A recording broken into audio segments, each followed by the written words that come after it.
Buenos días, buenas tardes. Hoy vamos a charlar con Mario Cabrera. Mario es un amigo de hace muchos años, hemos empezado más o menos en la misma época transcurrir por la herpetología, y Mario se ha dedicado principalmente a las tortugas tanto desde el punto de vista sistemático, taxonómico, anatómico, ecológico, biogeográfico, varios aspectos de las tortugas. Y es una de las pocas personas aquí en Argentina que se dedican exclusivamente a las tortugas. Entonces, Mario, ¿qué nos podés contar de las tortugas? Mario, Largamos. muchas gracias por participar de la materia reptilia, te agradezco que estés con nosotros. Y básicamente lo que quería preguntarte es, cuando uno habla de tortugas, una tortuga es absolutamente reconocible, no se la puede confundir con nada, ¿no es cierto? Porque una tortuga es muy peculiar, muy característico. Y mi pregunta sería, ¿qué hace tortuga a una tortuga? ¿Cuáles son sus principales características? Efectivamente, mira, una tortuga es realmente un animal inconfundible.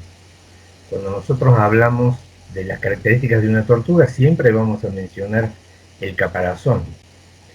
Aunque existen tortugas de caparazón blando y una marina que tiene un aspecto coriáceo en el dorso, la mayor parte de ellas están dotadas de esta caja protectora con la cual enseguida la asociamos. Hay dos propiedades de las tortugas que son inmediatamente asociadas con ellas.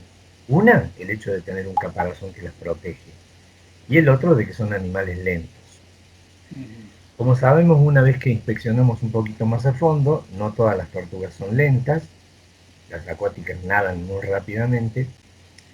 Y tampoco todas tienen ese caparazón protector tan característico. Pero es lo que caracteriza a la gran mayoría de las tortugas, que tampoco son muchas.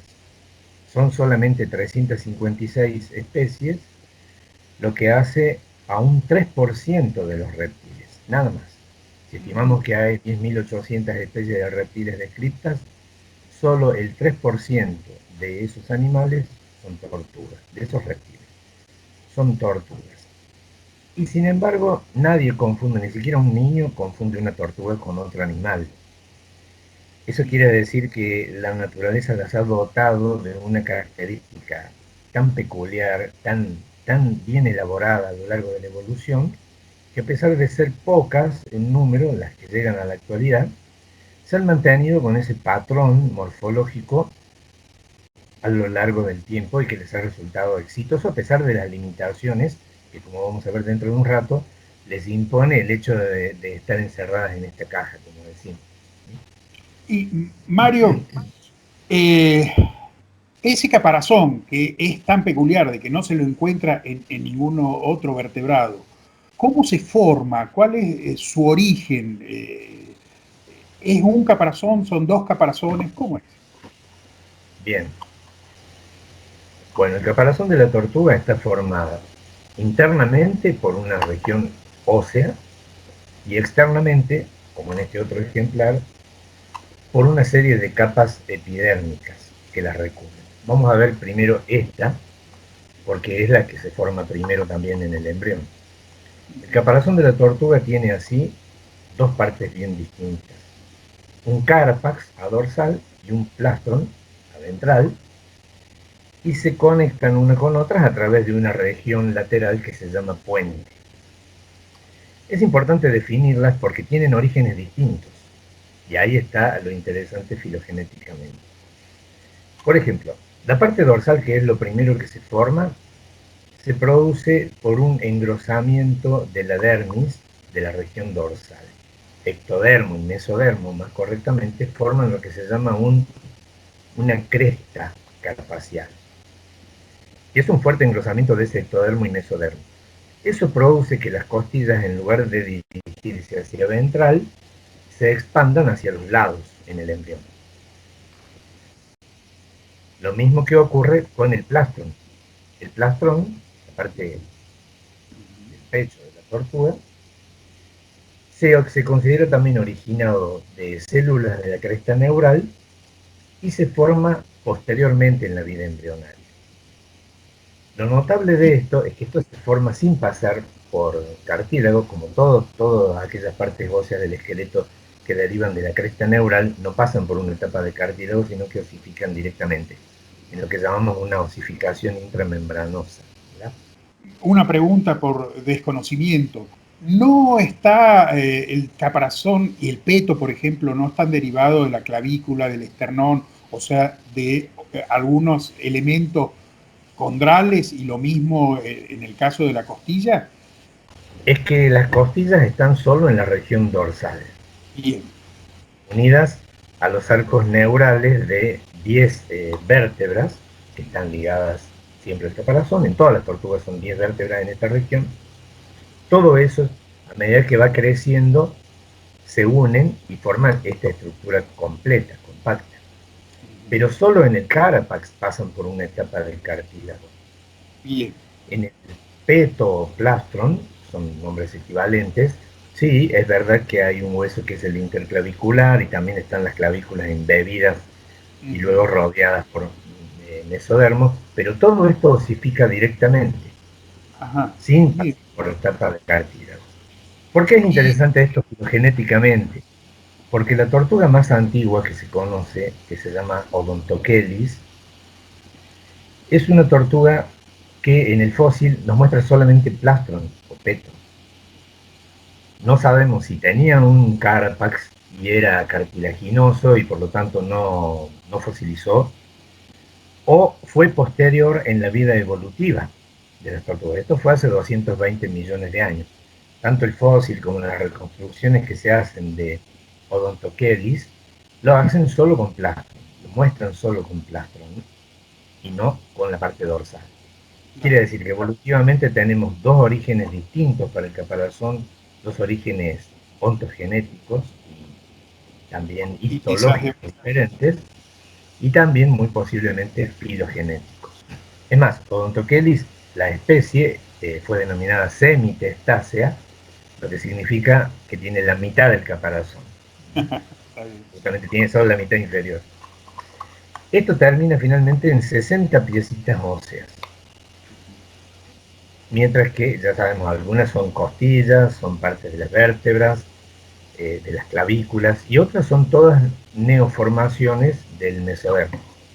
A esas 60 piecitas óseas las recubren estas placas epidérmicas, que son lo que llamamos la capa córnea de una tortuga, y que en su mayor parte tienen los límites desfasados con respecto a las suturas de los huesos que están debajo de ellos para darle una mayor rigidez, una mayor fuerza.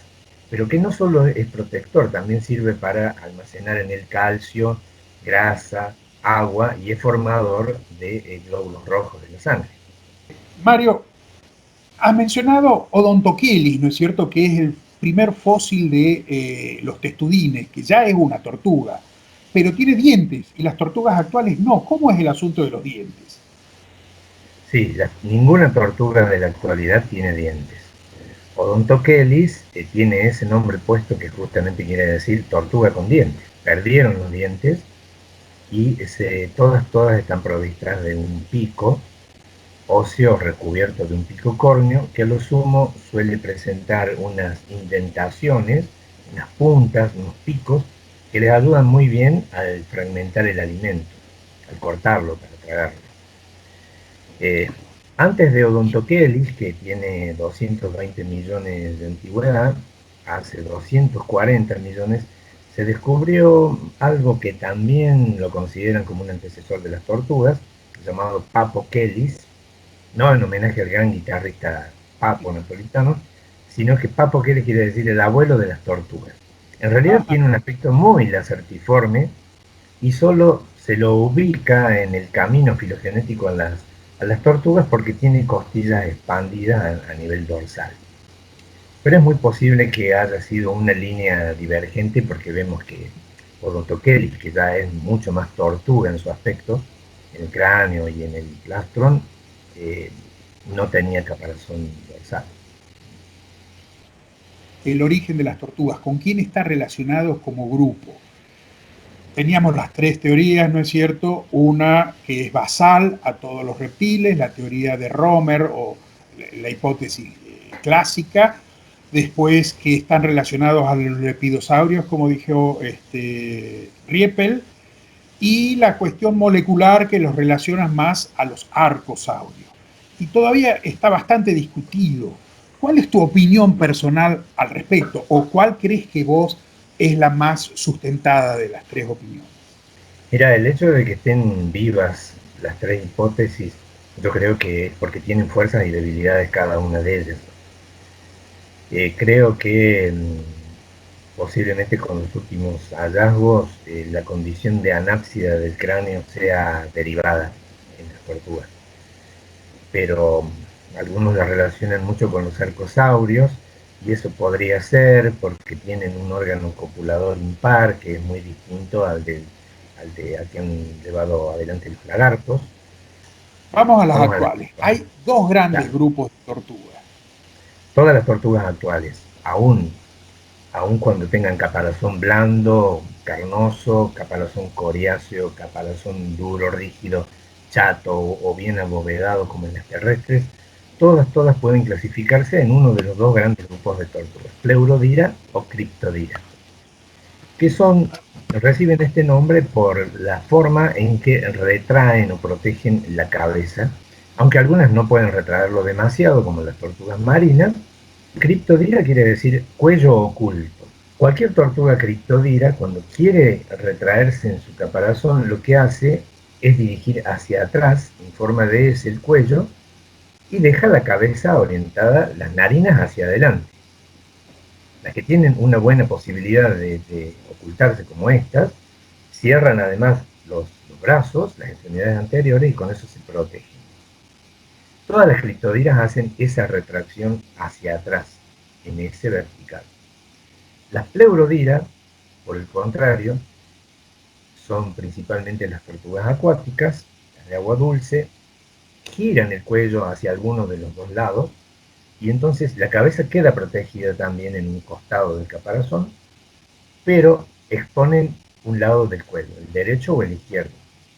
De todas estas, bueno, las criptodiras son las más numerosas porque hay 263. Las pleurodira, como te digo, son 93 especies. Y geográficamente también están diferenciadas, por lo menos las pleurodiras. Pero los pleurodiras siempre están en el hemisferio sur y las criptodiras son más cosmopolitas, ¿no es cierto? Sí. Y son más numerosas también, son más del doble. Eso. La familia más numerosa a nivel mundial es Geoemílidae. Esa sí es bastante cosmopolita, predomina en el sur de Asia, pero es muy cosmopolita y solamente falta en Australia. A esa le seguiría Cichelidae, que es la familia que está presente en América del Sur, en el sur, toda América del Sur, en Australia. Y respecto a la diversidad morfológica. Sí, posiblemente el arquetipo de la tortuga sea alguna tortuga acuática, porque el origen fue acuático. Sí, la primera tortuga, Odontochelys semitestacea, es acuática por el tipo de sedimento donde se le encontró.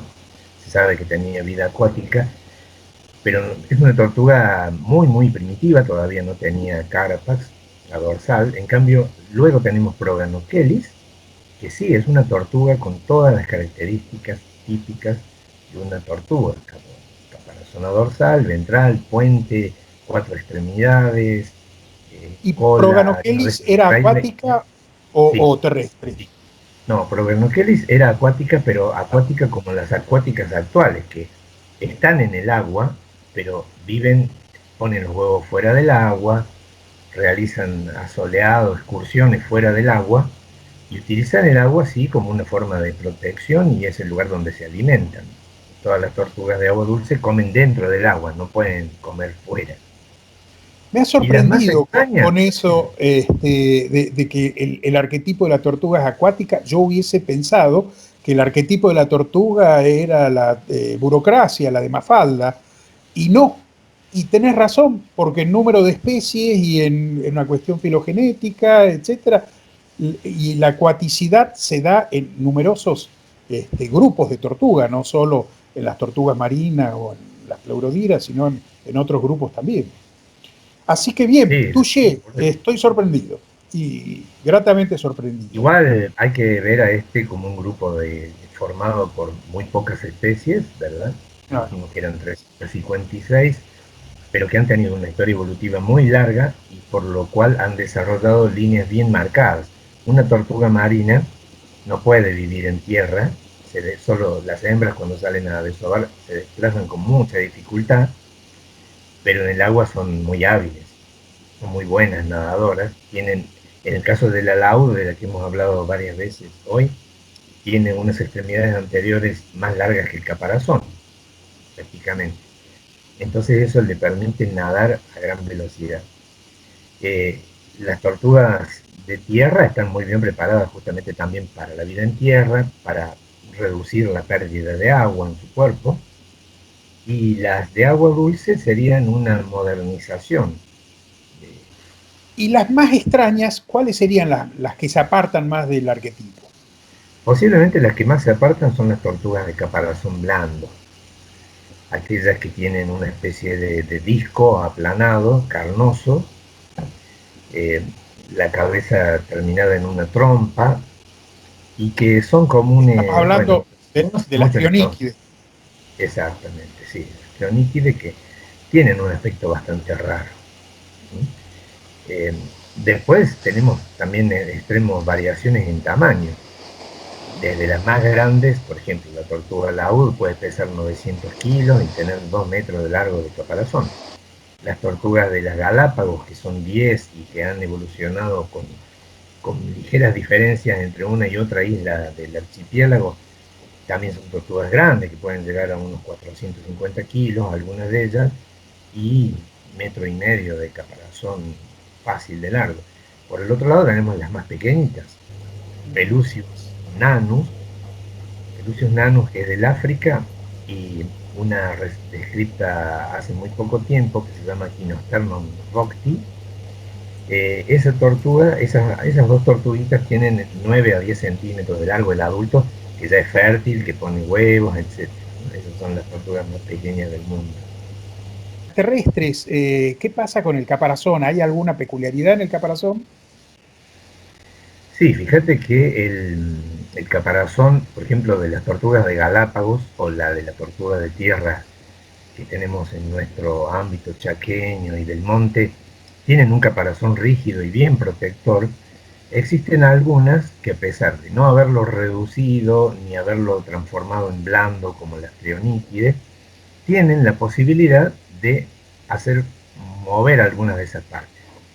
Por ejemplo, tenemos en África algunas tortugas, las llamadas en inglés pancake, o sea, las tortugas en torta, digamos así, porque pueden meterse entre las grietas, reduciendo un poco su tamaño y, si es necesario, levantando de alguna forma, expandiendo un poquito hacia arriba el caparazón para que no se la pueda extraer de allí.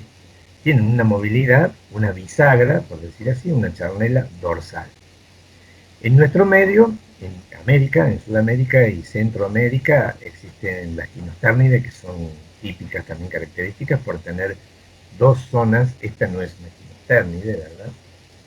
Pero la uso como un ejemplo para mostrar que a este nivel y a este, Ajá. las quinostérnides poseen dos bisagras, entre comillas, dos bisagritas cartilaginosas, que hacen que, en el caso de que ellas sean molestadas por detrás, cierran, mueven esta parte, o si es por delante, cierran esta otra parte para proteger la cabeza y las extremidades anteriores. Cuando cierran una, abren un poco la otra, porque salvo un par de especies muy, muy típicas que se pueden encerrar completamente, por lo general no, es una protección, es como la frazada corta, o Bien. protegemos adelante o atrás.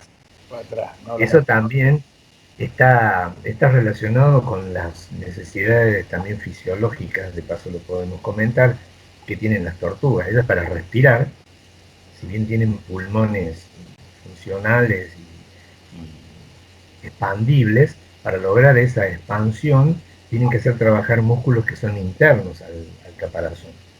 Esos músculos internos del caparazón lo que hacen es modificar el vacío dentro del caparazón, dentro de la cavidad corporal, mejor dicho, para que pueda entrar aire o pueda soltarlo en el proceso llamado ventilación.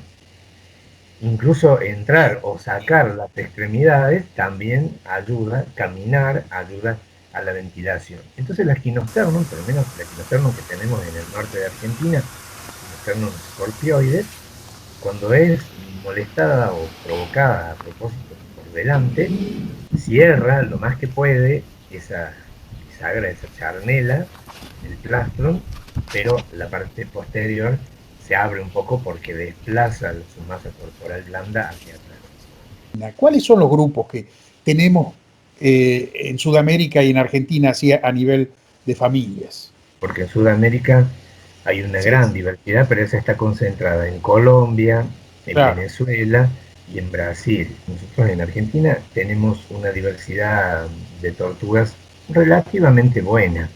Son 14 especies en total, incluyendo 3 marinas que no desovan en nuestras costas, como sí lo hacen algunas en Brasil, pero que llegan, que suelen verse, incluso Dermochelys coriacea, por la capacidad que tiene de lograr retener una temperatura corporal 10 grados más elevada que el medio acuático en el que está, puede ser vista hasta en las costas patagónicas más allá de Bahía Blanca. Así es que tenemos 3 tortugas marinas, 9 que llamaríamos anfibias, porque son aquellas que están en agua dulce, y que salen a tierra, que tienen membranas interdigitales para nadar muy bien, que son rápidas, tanto en tierra como en agua, salvo Quinosternum. Quinosternum quizás no es la única que no entraría en esa categoría de rápida, pero que es una tortuga de ambiente de charco, de pantanos, y las dos que son típicamente terrestres, que son Chelonoidis carbonarius, la gran tortuga negra, la rabutí, del norte de Argentina y muy conocida en Paraguay, y la tortuga de tierra común, aquella que es parte a veces del mascotismo. Con respecto a la tortuga de tierra, Schelenoidis chilensis, algunos consideran de que es una sola especie en toda Argentina, hay otros que dicen que son 2 especies o subespecies o 2 grupos o inclusive 3 grupos. ¿Cuál es la posición actual al respecto? Sí, sí, eso fue variando a lo largo del tiempo, de acuerdo a distintos estudios, la profundización por ahí lograda últimamente con análisis moleculares, en los que se llegó a reconocer una sola especie, que sin embargo tiene dos ecotipos muy bien definidos, un ecotipo que podemos llamar chaqueño y otro de monte patagónico. Lo que las hace muy diferentes a primera vista, la del ecotipo patagónico es mucho más oscura, posiblemente como una adaptación para adquirir mejor calor o radiación. Es más grande, alcanza también mayor tamaño, lo que también tendría que ver con la conservación del calor. Puede realizar galerías bastante profundas, mientras que la chaqueña no. La chaqueña aprovecha huecos someros y generalmente aún en pleno invierno se ve la parte posterior de la tortuga así como metida en su hueco de cabeza. Y la patagónica también trepa muy bien, suele trepar muy bien. Sí, sí, me refiero a terrenos que tienen una cierta inclinación, lo suben. Bueno, antes de esos estudios, sí, yo mismo fui partidario de la definición de reconocimiento de 2 especies, una para el Chaco y otra para la Patagonia, en un libro que ya tiene unos años. Como hay mucho transporte antropocórico, una O sea, plenitud. hay flujo génico entre los 2 ecotipos. Pero se puede ver algún clean morfológico, o sea, un cambio gradual, o son los 2 ecotipos marcados, uno y otro ecotipo. Yo los he visto muy marcados. El tema es que en el norte suelen aparecer algunas tortugas muy grandes, similares a las del sur, justamente por lo que Sí, estamos hablando, ¿no? Una gran movilidad a través de la venta de mascotas porque las tortugas aparecen en Buenos Aires. Manuelita vivía en Peguajo, pero porque fue trasladada a Peguajo, no No, porque era no era nativa de allí, no, no era nativa. Chelonoidis chilensis. ¿Quién fue el que la nominó y por qué le puso chilensis, siendo que no está en Bueno, sí, Chile? esa es una historia muy, muy interesante desde el punto de vista así anecdótico. Chelonoidis chilensis fue descrita por John Gray, que era un herpetólogo inglés del Museo Británico, en base a unas tortugas que a él le llevaron vivas desde Chile, o sea, que salieron por un puerto chileno. Él consideró que eran de Chile y por eso de allí Chelonoidis, bueno, en ese momento testudo, todas las tortugas prácticamente eran testudo en el siglo XIX. Esa la llamó testudo chilensis. Cuando se dio cuenta otro gran herpetólogo llamado Sclater, le cambió el nombre a testudo argentina, porque Ajá, él ese interpretó que estas habían salido desde Mendoza a Chile y de allí habían viajado hasta Inglaterra. Y lo más curioso de esto, así entre paréntesis, es que estas tortugas estaban allá en el Museo Británico vivas, en un jardín del Museo Británico, vivas, hasta que en el momento de morir, bueno, fueron incorporadas a la colección. Sclater le puso testudo argentina, pero por las reglas nomenclaturales no se pudo aceptar eso. El nombre estaba puesto y le quedó para siempre chilense. Ahora fíjate otra cosa interesante. Si realmente fueran dos especies, la del norte, la chaqueña y la patagónica, esta que se describió en Inglaterra sería la patagónica, porque era una tortuga de la región de Mendoza. ¿Y cómo se llamaría el ecotipo del norte entonces si fuese una segunda especie? Si hubiera una segunda especie, el ecotipo norteño habría que llamarlo Chelonoidis petersi. Pero para dejarlo claro, actualmente es una sola especie para toda la Argentina, que es Chelonoidis chilensis. Exactamente, para toda Argentina, Paraguay y Bolivia, sí.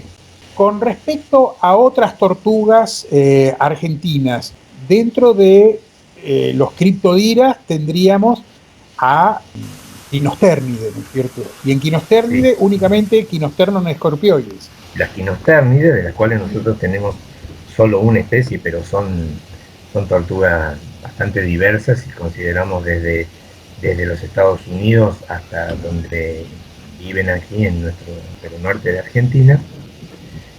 Son tortugas que a todas más o menos las reúne el hecho ese de tener alguna parte del plastron móvil y un tamaño más o menos moderado y una vida semiacuática. Frecuentan bastante el agua y lo hacen en aquellos terrenos lodosos, de aguas más bien quietas.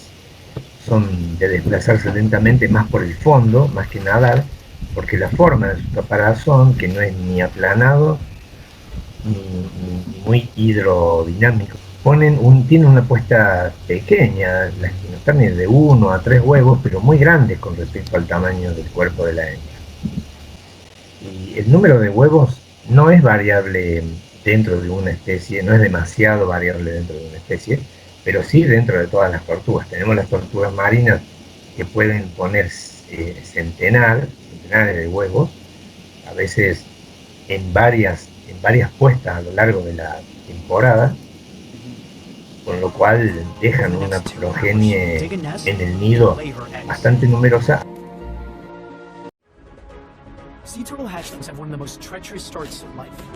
Aunque después los avatares de ir hacia el mar, de llegar al mar y el pequeño tamaño y la fragilidad del caparazón del juvenil hace que terminen muchos muriendo, y ahí el alto número que existe, ¿no?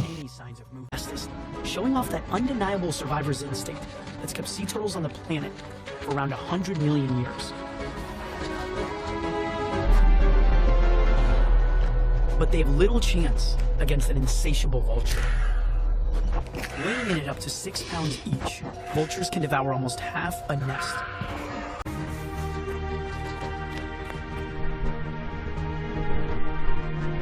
Even the vultures know when they're outmaneuvered, so they give way to the frigates as they continue their relentless assault.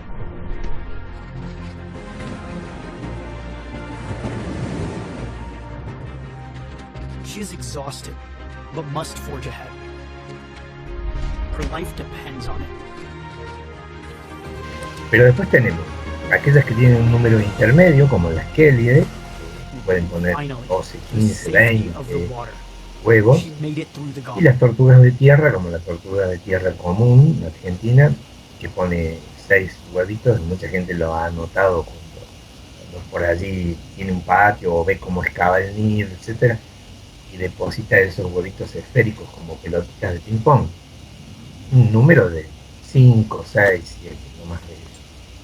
Bien. Y Mario, en los huevos hay también una variación notable en la cáscara del huevo, en la cobertura del huevo, porque algunos son coriáceos, otros son más duros.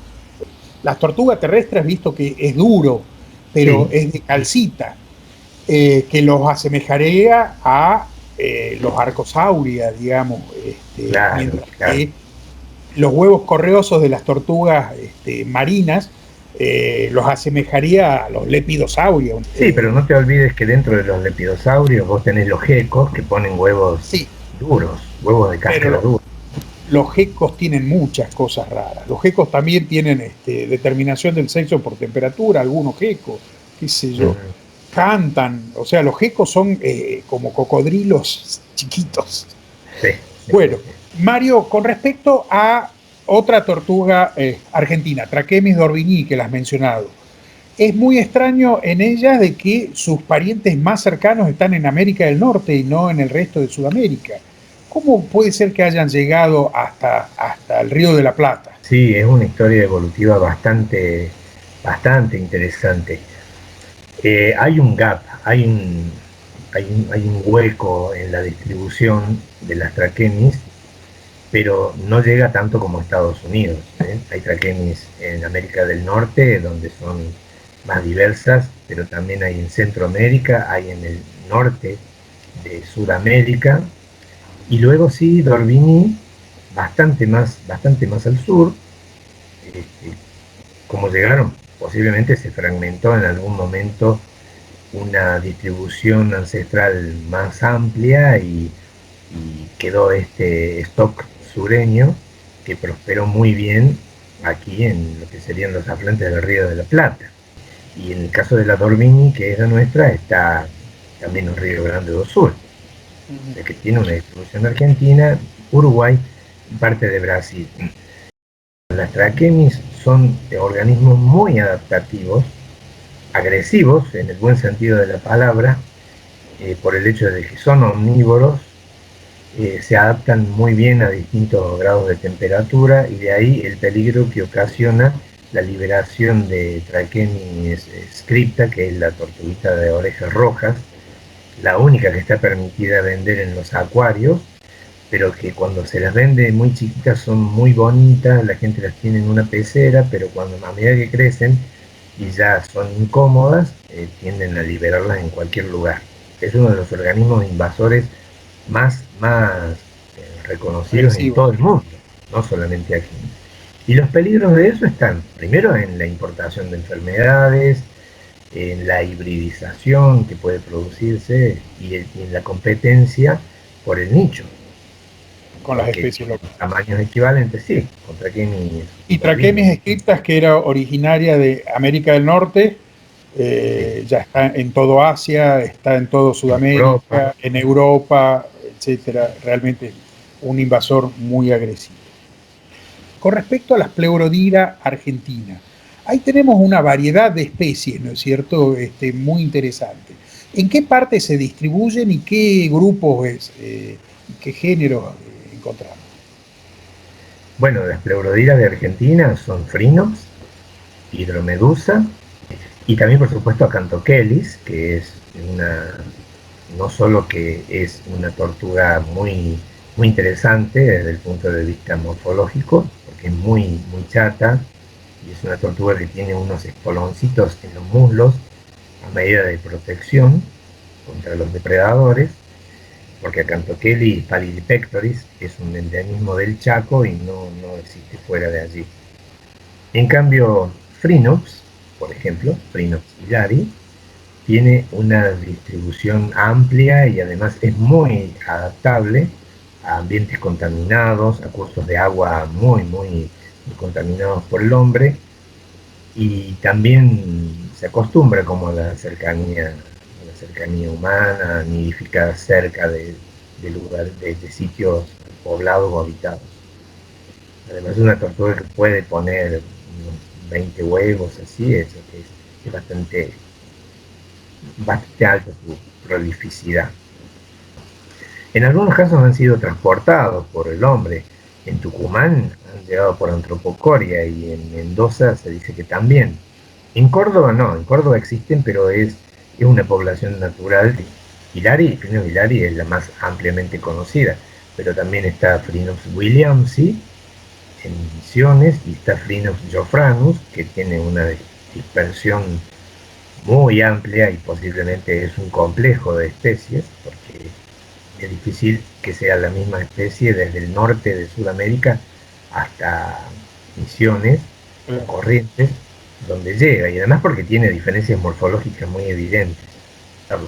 De todas formas, bueno, esa amplia distribución que tiene hace que Phrynops hilari, por ejemplo, sea una de las pocas que no está amenazada en Argentina. Eso te quería De esas preguntar. 14 especies, sí, de las 14 especies que tenemos nosotros, hay 2 no amenazadas: Phrynops hilari e Hydromedusa textífera. Pero después hay 3 insuficientemente conocidas, por lo cual no podemos decir que no estén amenazadas, simplemente se sabe poco o nada, y las demás fluctúan entre vulnerables, en peligro o amenazadas. Están dentro de esa categoría. Algo que va en concordancia con la situación de las tortugas a nivel mundial. De esas 356 especies que hablamos al principio, más del 50% está amenazada de extinción. Hay zonas del Asia donde son utilizadas en gran número con fines culinarios. Ya existe una costumbre ancestral de comer carne y huevos de tortuga. Por otro lado, el mascotismo. Por otra parte, la reducción de los espacios vitales que necesitan cuerpos de agua, etcétera, que hacen falta a otras especies para sobrevivir. Y en el caso de las marinas, que son, aunque son nada más que 7, están todas en peligro por los enredos en las mallas de redes de pesca, o porque consumen plásticos confundiéndolo con algo comestible y se ahogan, se asfixian. Y básicamente por los sitios de reproducción que están comprometidos. Exactamente, ¿no? Claro, las playas al ser modificadas para el turismo, desorientan mucho a las crías recién nacidas, a las recién eclosionadas, decíamos así, y también suelen confundir a las hembras o impedirle a las hembras salir del agua a nidificar por temor al aumento de la temperatura global, que también parece ser un efecto que va a producir más tarde o más temprano un impacto notable sobre la proporción de sexos, porque como las tortugas tienen una determinación del sexo por temperatura, eso hace que un aumento de X grados en la temperatura lleve a que haya una mayor producción de hembras. Sin embargo, hay muchas tortugas cuya determinación del sexo es genética, es bastante variado, ¿no? La determinación del sexo en las tortugas. Sí, aunque son más las que tienen la determinación por temperatura.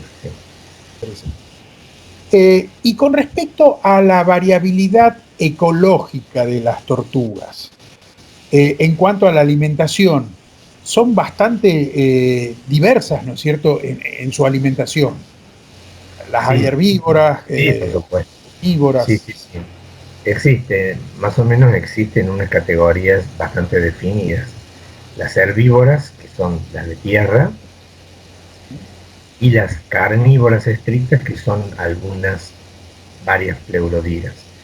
Después tenés un grupo de tortugas que son omnívoras, por decirlo así, ya que se pueden alimentar selectivamente tanto de pequeños animales, pequeños vertebrados o invertebrados, y también de frutas estacionales que caen al agua, sobre todo más hacia el norte de Sudamérica. Las Phrynops de nuestra fauna son carnívoras.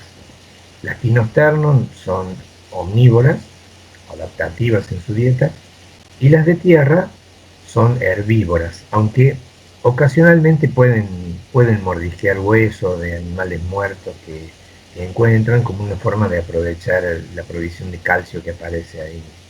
Que decíamos con Pedro Casibio en la parte veterinaria de que Mafalda, que la alimenta con lechuga a la tortuga, produce deficiencias en el caparazón, deficiencias de calcio, si no se le da de alguna otra manera un suplemento. Las tortugas son importantes y han sido importantes para el hombre en la cultura, ¿no es cierto? Inclusive están representadas en la alfarería.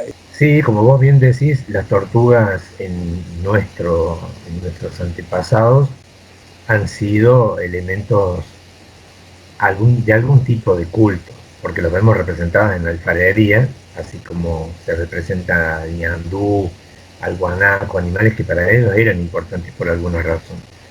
No existe una evidencia muy concreta de que lo hayan utilizado como alimento, porque tenían fuentes proteicas mucho más abundantes que lo que puede ser una tortuga.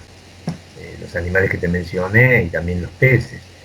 Pero sí es notable en el caso de etnias guaraníes de Paraguay, cómo ellos hacen un uso culinario muy, muy amplio, aún hoy en día, de la tortuga carbonaria, que es una tortuga grande, es una tortuga que sí puede tener 50 centímetros de largo del caparazón y un buen peso, no sé, 15 kilos, pesar fácilmente.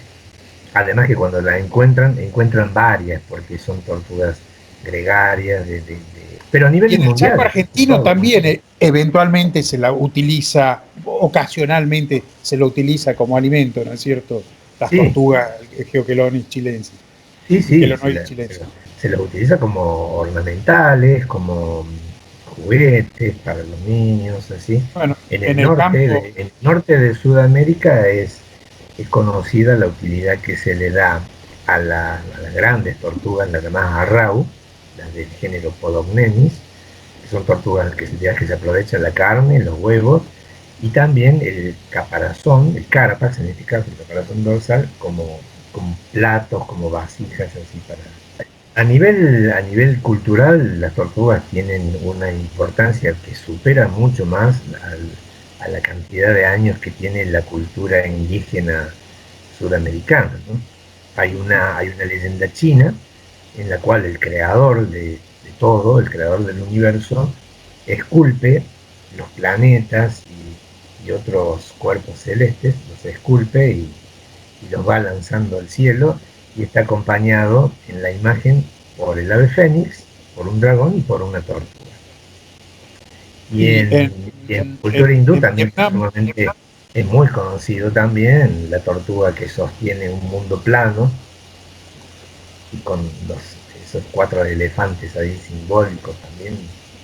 en Asia la tortuga es símbolo de sabiduría y justamente los doctorados, por ejemplo, habían unas estelas de piedra montadas sobre unas tortugas cada vez que había un doctorado y se lo celebraba de esa manera porque a la tortuga se la asociaba con la sabiduría. Hay todo un culto hacia la sabiduría, hacia la lentitud de la tortuga, que es como una forma de verla como un ser pensativo, pensante, un ser que evalúa las cosas antes de actuar, que no se precipita. Fábula también de la tortuga y la liebre, donde la tortuga termina ganándole a la liebre por su perseverancia y porque la liebre se confía demasiado en su éxito. Mario, quería agradecerte nuevamente tu participación en la materia reptilia y agradezco con todos estos conocimientos que nos has compartido. Chao, nos vemos. Gracias a vos por la invitación, Wes.